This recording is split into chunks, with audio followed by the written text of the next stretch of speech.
아멘. 아멘. 우리가 아무리 힘들고 어려워도 주의 이름을 높여야 할 줄로 믿습니다. 그러면 하나님의 은혜가 우리 가운데 임하기 때문에 그렇습니다.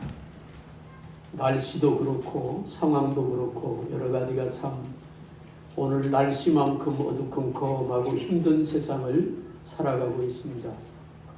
그래도 우리에게는 하나님이 계시니까 그 하나님이 우리에 대해서 사랑과 은혜를 베푸시고 우리를 붙드시고 우리를 인도하심을 믿으시길 바랍니다. 그 믿음 하나 붙들고 가는 자들을 믿음이 세상을 이긴다고 하신 말씀대로 우리를 승리의 길로 이끌어 주실 것입니다.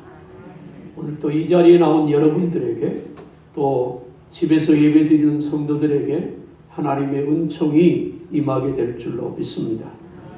오늘 본문을 중심으로 고통 소리를 들으시는, 나의 고통 소리를 들으시는 하나님이라고 하는 제목으로 말씀을 증거할 때 우리의 속 내면에서 나오는 그 소리, 또 때로는 아픔의 소리, 혹은 원망과 불평의 소리, 너무 힘들어서 내는 신음소리조차도 들으시는 하나님의 그 들으시고 역사하시는 은혜가 오늘 우리와 함께할 줄로 믿습니다.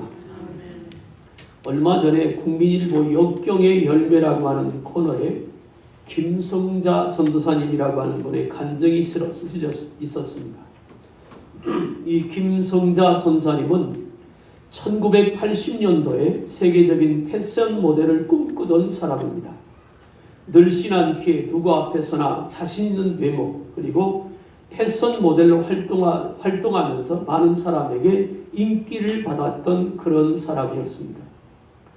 그런 사람이 1980년 여름 장마철에 강원도 홍천에 고개를 넘어가다가 교통사고를 당합니다. 그리고는 하반신 마비가 옵니다.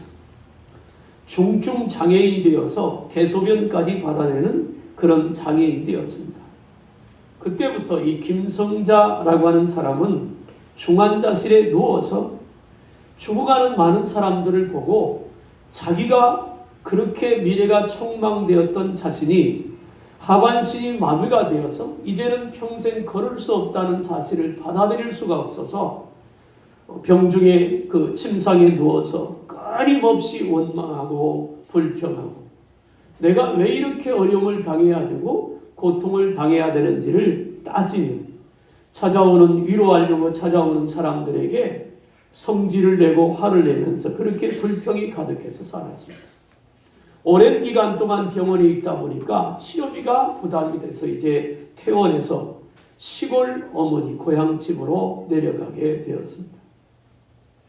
그런 시골집에 내려가 있으면서도 여전히 왜 내가 이런 어려움을 겪어야 되는지 이해할 수가 없었고 그것 때문에 부모도 원망하고 주변 사람도 특별히 자기 인생에 대해서 원망을 하며 그렇게 하루하루를 보내고 있었습니다.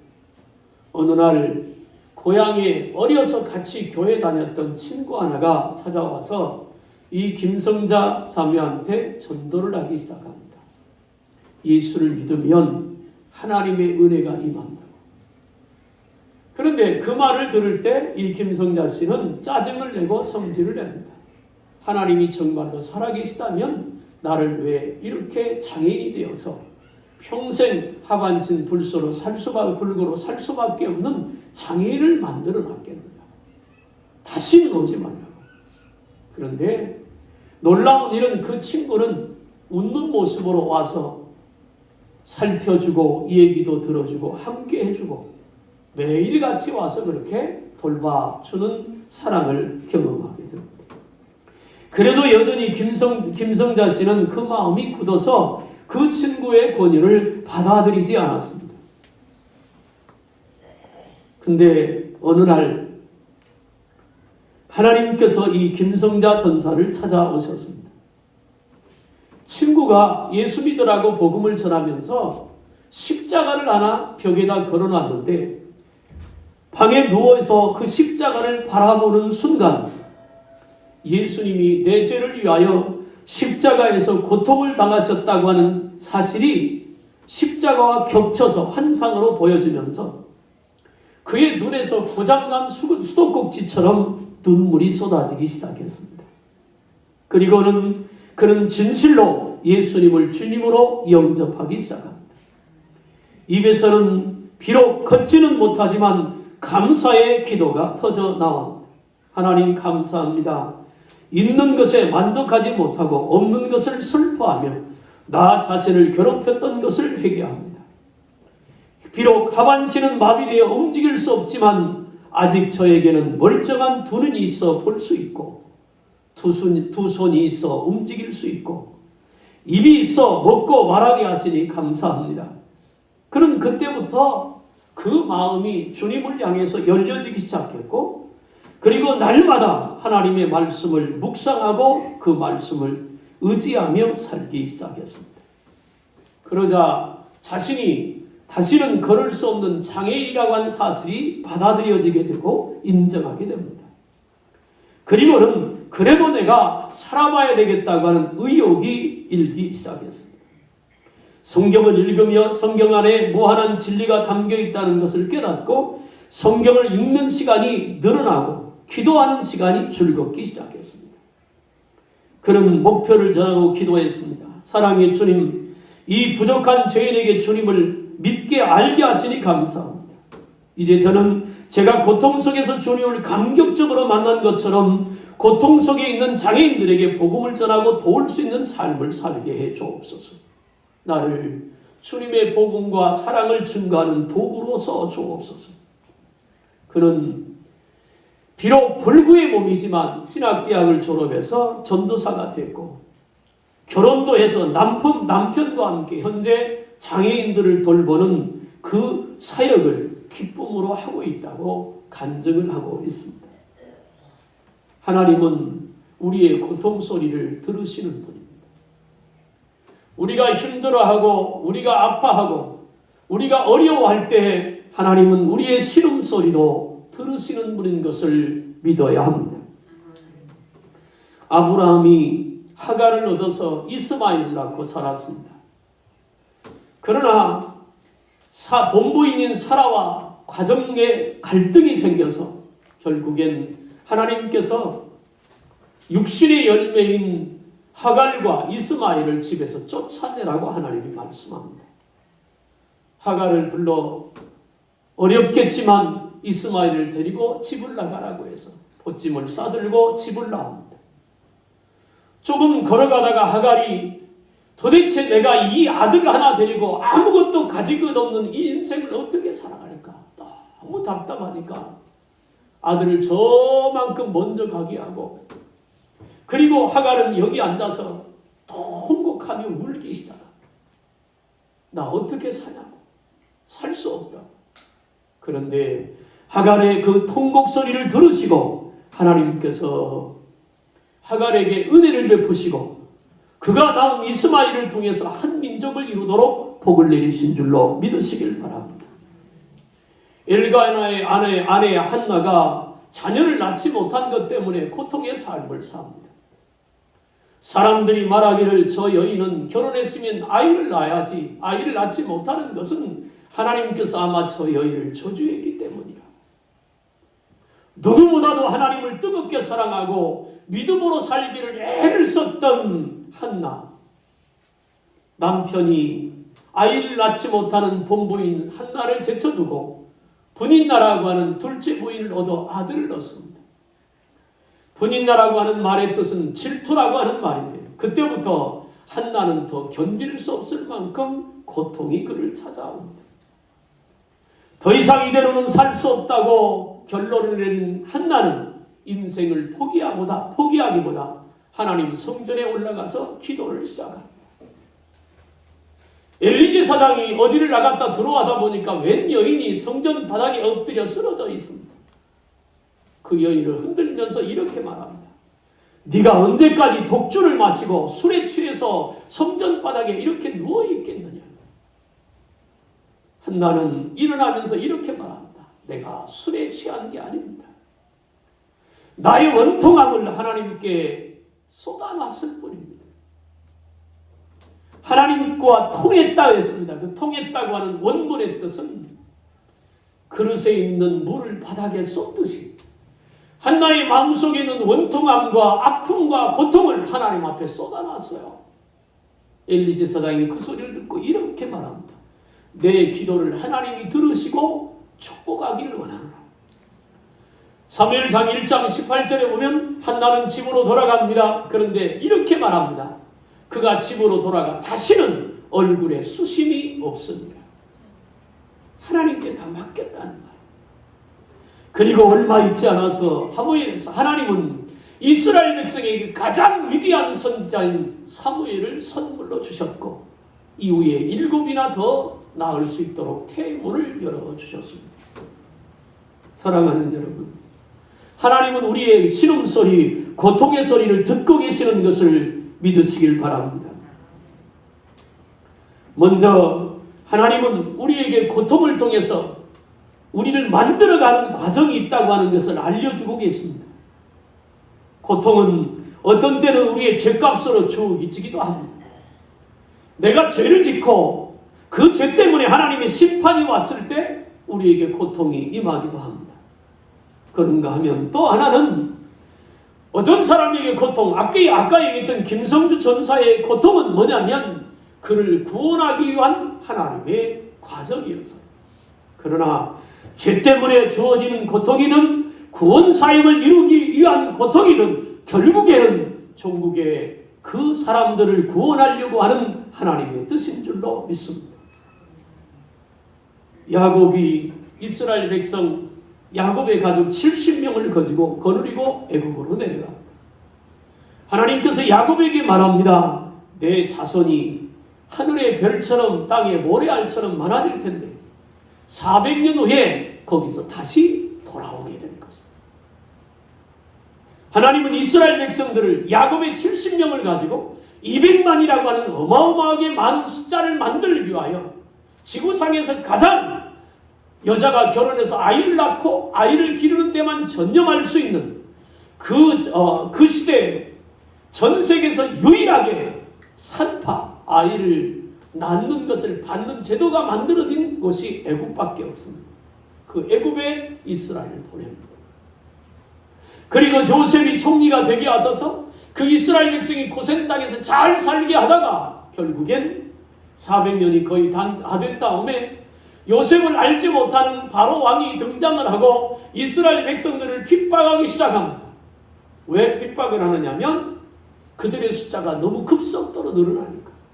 총으로 부려먹고 그래서 이거저거 고통을 받게 하죠.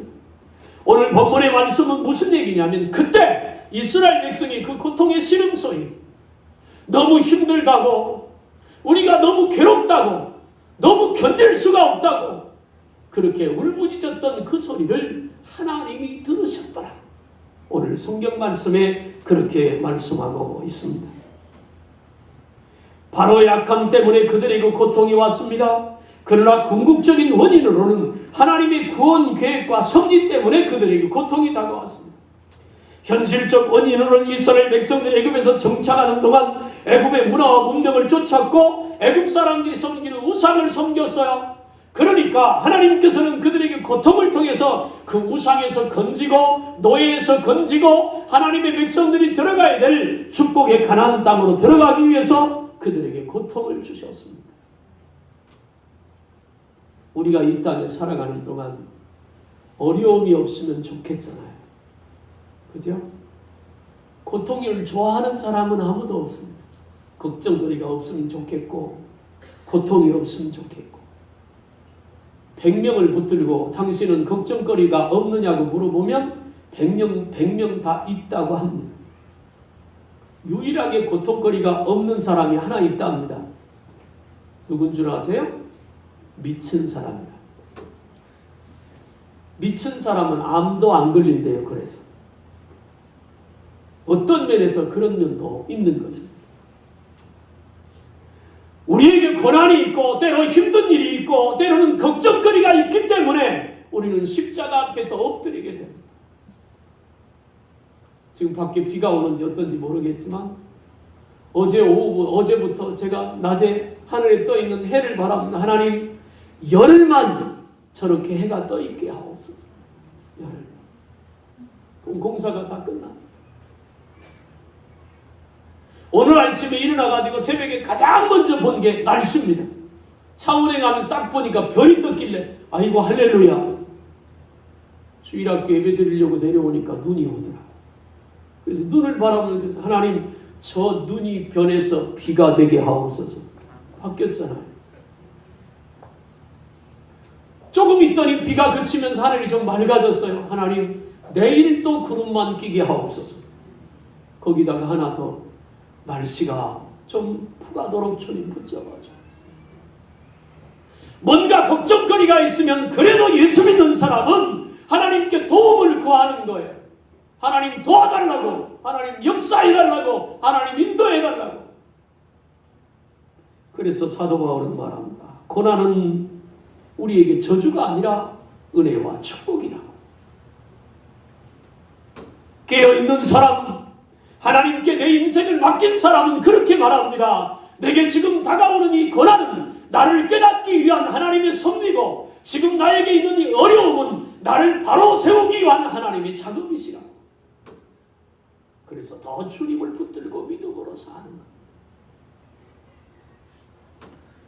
부모가 자녀를 기를 때 무조건 받아주고 오냐 잘못해도 꾸중이 없이 받아주기만 하면 나중에 그 부모는 절대로 그 자녀에게 효 받을 수가 없습니다.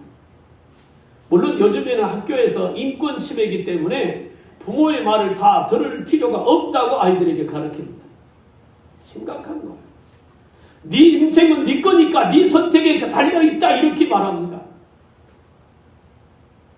사랑하는 여러분, 때로는 회초리를 맞으면서 깨닫고 때로는 꾸중을 들으면서 바른 방향을 잡습니다. 때로는 고난을 통해서 인생의 무게를 알게 되고 부모가 걸어왔던 그 아픔을 알게 되고 깨닫게 됩니다. 그래서 사람은 결혼해서 애 낳고 그 아이를 길러보면 어머니의 그 사랑, 희생을 알게 된다지. 그래서 우리 엄마가 나를 이렇게 낳고 기르면 고생했구나 깨달을 좀 돼서 이제 어머니한테 잘해야지 돌아가시고 없다. 왜 사람은 그렇게 늦게 깨닫는지 모르겠습니다. 고난은 우리를 하나님 앞에 세워가는 하나님의 뜻이고 섭리인 줄로 믿습니다. 두 번째, 23절이 이렇게 말합니다. 여러 해 후에 애굽 왕은 죽었고 이스라엘 자손은 고역으로 인하여 탄식하며 부르짖으니 그 고역으로 인하여 부르짖는 소리가 하나님께 상달한지라.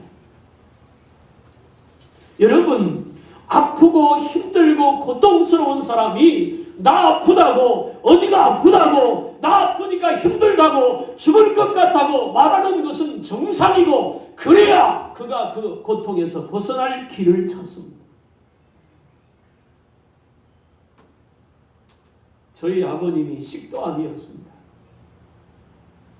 어머니하고 아버지하고 포천 쪽에 혼자 두 분이서 사셨으니까 그분이 식도암으로 그렇게 오래 진행된 줄을 몰랐습니다. 아무도 몰랐어요. 그런데 나중에 가보니까 손을 댈 수 없는 말기가 되었습니다. 밥이 넘어가는 목구멍이 딱 붙어버렸어요. 물도 안 넘어갑니다. 손을 쓸 수가 없었어요. 가끔 그런 얘기를 합니다. 말씀이나 좀 하시지 왜 말을 안 했느냐고. 그런 경우를 많이 보잖아요. 어린아이를 낳고 나면 가장 먼저 확인하는 것이 아이가 우느냐 안 우느냐를 확인을 합니다. 아이가 울지 않으면 간호사가 아이를 거꾸로 다리를 잡고 엉덩이를 때린다 그래요. 그럼 아이가 왕 하고 울면 밖에서 기다리는 가족들이 야 이제 못 났다 울음소리를 듣고 딸이니 또 아들이니 난리잖아요. 아이가 말을 못합니다. 말을 하지 못하는 그 아이는 아프거나 배가 고프거나 힘들고 어려우면 웁니다. 만약에 그 아이가 울지 않으면 그 아이는 심각한 것입니다. 문제가 생기는 거예요. 우리가 하나님 앞에 살 때 우리는 가티하는 아기와 같습니다. 아프면 아프다고 해야 하고 힘들면 힘들다고 해야 하고 어려우면 어렵다고 말해야 합니다. 왜요? 하나님은 우리 아버지시니까. 그분이 우리를 도우려고 기다리시니까. 그래서 성경은 뭐라고 말하는 거 아니? 하나님께서 말합니다. 우리들을 향해서 말합니다. 부르짖으라. 부르짖으라. 그럼 내가 들을 것이다. 듣고 너희를 고칠 것이다. 우리 모두는 감출 수도 없고 감출 필요도 없고 감추려고 애쓸 필요도 없습니다. 있는 그 자리에서 죄 때문에 괴로우면 그대로 고백하고 영적인 싸움에서 밀려 힘들면 그렇게 힘들다고 고백하고 모자라면 모자란 대로 아프면 아프다고 하나님 앞에 좀 도와달라고 하나님 나 좀 살려달라고 나 붙잡아달라고 그렇게 부르짖어야 할 줄로 믿으시길 바랍니다. 시편 50편 15절에 환난 날에 나를 부르라 내가 너를 건지리니 내가 나를 영화롭게 하리라. 환난 날에 나를 부르라. 오늘 아침에 코로나가 1020명 1040명 어제 하루 검사 수가 줄었는데도 그렇습니다. 2000명 나온다고 합니다. 이대로 가면 3단계 옵니다. 3단계 오면요 다 문 닫습니다.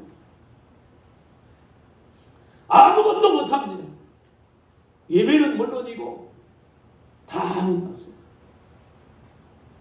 다 죽는 거예요. 지금 이런 어려운 때 우리가 해야 될 일이 뭘까요? 교회가 먼저 하나님께 부르짖어야 되잖아요. 하나님 도와달라고 교회가 깨어서 기도해야 되잖아요. 이대로 가면 교회 망한다고 무너진다고 이미 교회가 무너지기 시작했습니다. 하나님 지켜달라고 어떻게 사냐고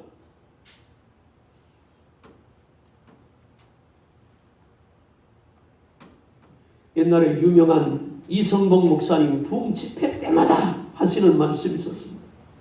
시편 116편 1절과 2절입니다.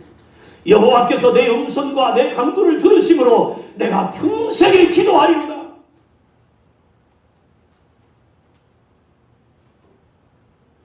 유명한 주석가인 박윤선 목사님이 출교 선포하는 말씀이 예레미야 33장 3절이라고 합니다. 우리도 좋아하잖아요. 너는 내게 부르짖으라. 내가 내게 응답하겠고 내가 알지 못하는 크고 비밀한 일을 내게 보이리라. 사람들 앞에 안 숨기지 말고 왜 이 모양이냐고 원망하지 말고 요즘 유행하는 대로 태수 형한테 물어보지 말고 하나님한테 아뢰고 하나님께 묻고 하나님 도와달라고. 출애굽기 6장 5절에 이렇게 말하면 이제 애국 사람이 종을 삼은 이스라엘 자손의 신음소리를 듣고 나의 언약을 기억하노라. 그렇습니다. 하나님은 우리가 하나님 앞에서 내는 그 신음소리로조차도 들으시는 하나님이죠. 포기하지 말고 낙심하지 말고 좌절하지 말고 내가 믿는 하나님은 창조주 하나님이니까 그 아버지가 나를 사랑해서 독생자 예수를 이 땅에 보내서 나를 구원해 줬으니까 예수의 피로 구속받은 나를 하나님이 포기하지 않는다고 하셨으니까 주님 찾으면 만나주실 거 아니에요. 출애굽기 22장 23절 그들이 내게 부르짖으면 내가 반드시 그 부르짖음을 들을지라. 출애굽기 22장 27절에 그가 내게 부르짖으면 내가 들으리 나는 자비한 자임이라. 또 시편 86편 7절에 내가 고난 중에 부르짖음에 내가 너를 건졌거라고 말합니다. 심지어 하나님의 말씀을 거부하고 도망가다가 고기 뱃속에 들어간 요나 하나님이 심판한 거 아니에요. 그런데 요나는 고기 뱃속에서도 하나님께 회개하며 기도합니다. 하나님 잘못했다고 살려달라고. 거기서도 하나님은 들으시고 인도하신 줄로 믿으시길 바랍니다. 하나님 앞에 부르짖을 수 있는 자가 복 있는 자입니다. 부르짖을 수 있는 자. 하나님을 믿음으로 바라볼 수 있는 자가 복이 있습니다. 내 짐을 주님 앞에 내려놓고 그 주님을 향하여 갈 수 있는 자가 복이 있는 거예요. 우리 그럴 수 있잖아요.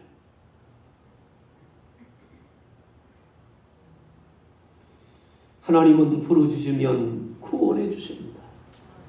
오늘 25절을 한번 읽어보겠습니다. 출애굽기 2장 25절 시작.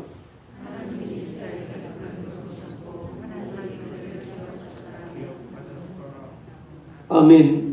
하나님이 이스라엘 자손을 돌보셨고 하나님이 그들을 기억하셨더라. 여기서 기억했다고 하는, 아니 돌보아줬다는 말은 무슨 말이냐면 보호 본능을 말합니다.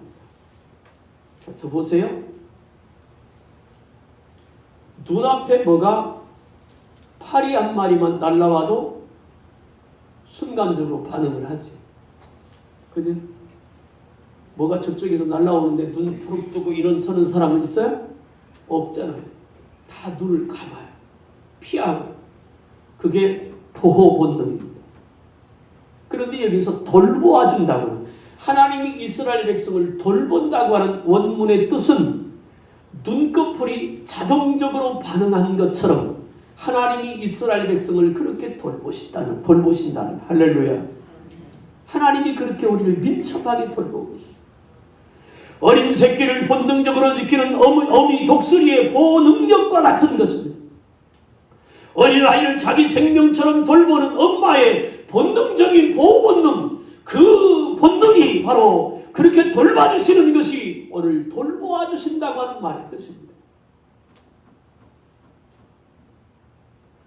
오늘 우리는 그렇게 주님의 돌보심을 받고 지금 살고 있어요. 예수님은 칠흑 같은 한밤중에도 갈릴리 호수 한복판에서 풍랑으로 시달린 제자들을 너무나 섬세하게 돌봐주셔서 바다 위를 걸어와 배에 올라 그들에게 안심하라고 말하고 바다를 잔잔케 하신 분입니다. 독일 속담에 이런 속담이 있답니다. 당신이 기도하기 위해 손을 모으면 하나님께서는 복을 주시기 위해 손을 펴신다. 우리가 기도하기 위해 손을 모으면 하나님은 우리를 축복하기 위해서 손을 펴시는 분입니다. 구약시대는 하나님이 우리를 위하는 시대입니다. 신약시대는 예수님이 우리와 함께 계시는 시대라면 사도행전 이후에 지금 이 시대는 성령께서 우리 안에 와 계시는 시대입니다. 우리 안에 계시는 시대. 이사야 58장 9절에 우리가 부르짖는 그 순간에 주님은 이렇게 말합니다. 내가 여기 있다.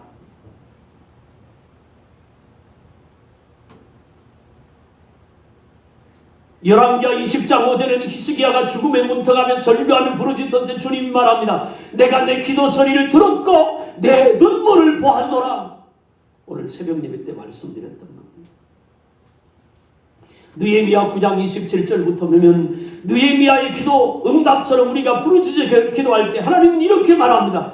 주님은 하늘에서 들으시고 큰 긍휼을 베풀어 주시느니라.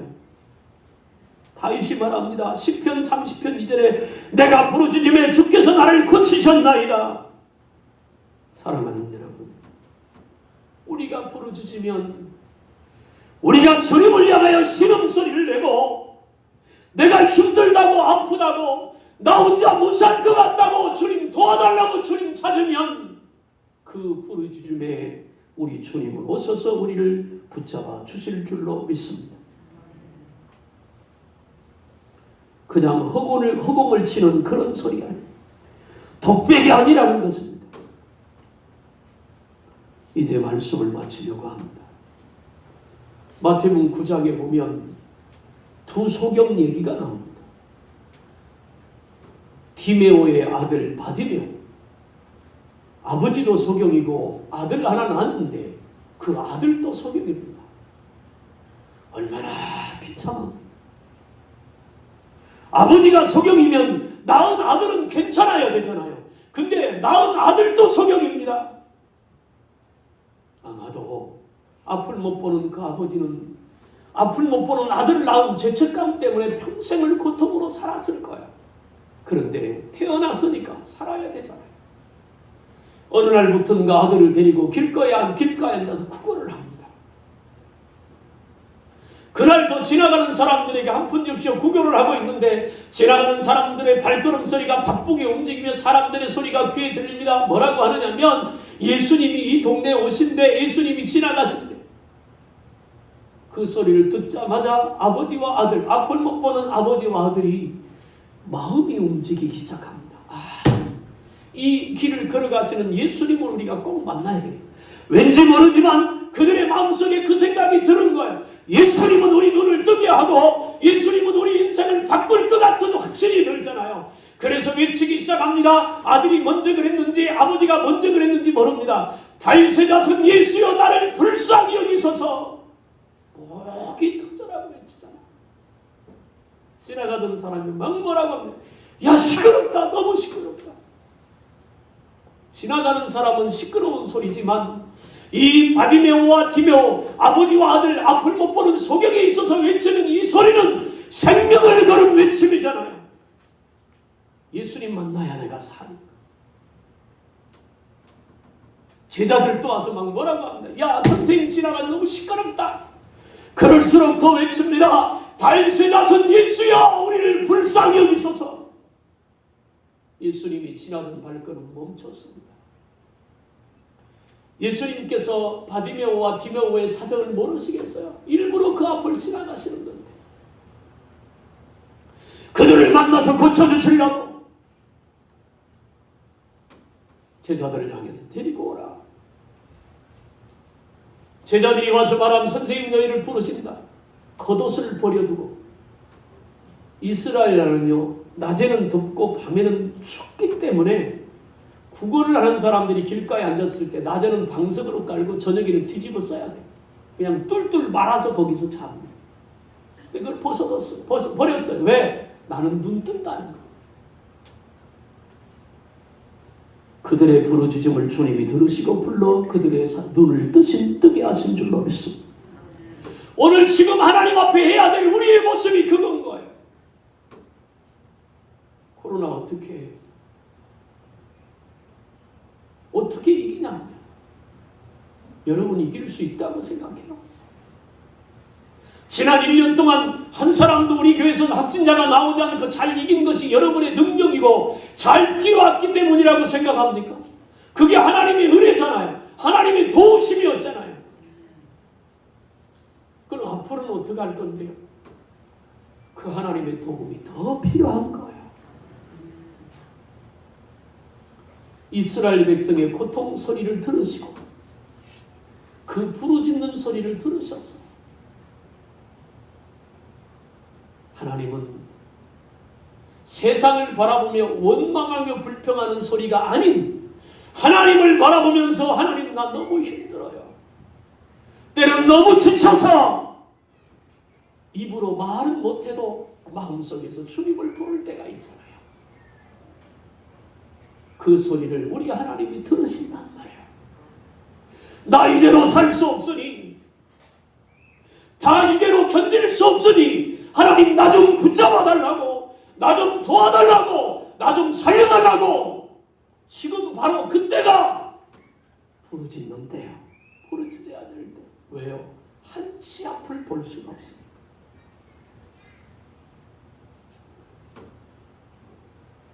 주님을 바라보면서 고통소리와 신음소리를 내시기를 바랍니다. 사람 바라보고 네가 너 때문이라고 누구 때문이라고 사람 바라보고 탓하지 마세요. 그 사람 그거 고친다고 답 없습니다. 답은 하나님께 있는 거지. 때로는요 하나님 내 마음이 왜 이런지 하나님 내 마음 좀 붙잡아 달라고 왜 내 삶이 이 모양인지 하나님 좀 붙잡아 달라고 그렇게 주님을 향하여 부르짖으니 우리의 고통 소리를 들으신 하나님이 그 고통에서 건져주시고 치료하시고 응답하시고 축복하실 것입니다. 그렇게 부르짖는 저와 여러분들이 되기를 주님의 이름으로 축원합니다. 기도하겠습니다. 아버지, 우리가 살아가는 이 시대가 아픕니다. 우리 삶도 아프고 우리 마음도 아픕니다. 코로나가 1년 가까이 지내게 되면서 지쳐갑니다. 그렇다고 뚜렷한 길이 보이지도 않습니다. 주님 도와주옵소서. 한 사람 한 사람의 부르짖음을 들으시고 역사해 주옵소서. 너무 힘들고 지쳐서 일어설 힘도 없고 말할 힘도 없을 때 내 영혼이 주님을 향하여 주여 도와주옵소서. 주여 도와주옵소서. 신음소리를 내거든 주여 외면하지 마옵시고 이스라엘 백성들의 고통소리를 들으시고 그들의 아픈 소리를 아시고 그들을 건져주신 것처럼 우리를 건져주옵소서. 코로나로부터 건져주시고 어려운 경제로부터 건져주시고 어둠의 권세로부터 건져주셔서 하나님을 찬양하며 영광 돌리도록 인도해 주옵소서.